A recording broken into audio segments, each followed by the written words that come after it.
Yo ninjas, welcome back again. In this tutorial I'm gonna show you how to design this one using Photoshop. So let's jump into it. Okay guys, the first thing you'll want to do is create a new document. Go to file, new, set the dimensions for your file. Pick up your image. Adjust it to the background. Make it black and white. Go down, click here, choose black and white.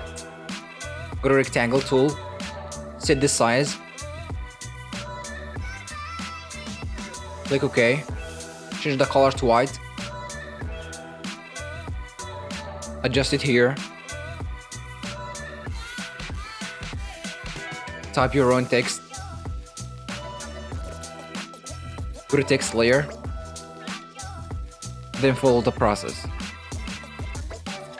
Click OK. Choose the two layers. Create new group. Looks cool. Here you go.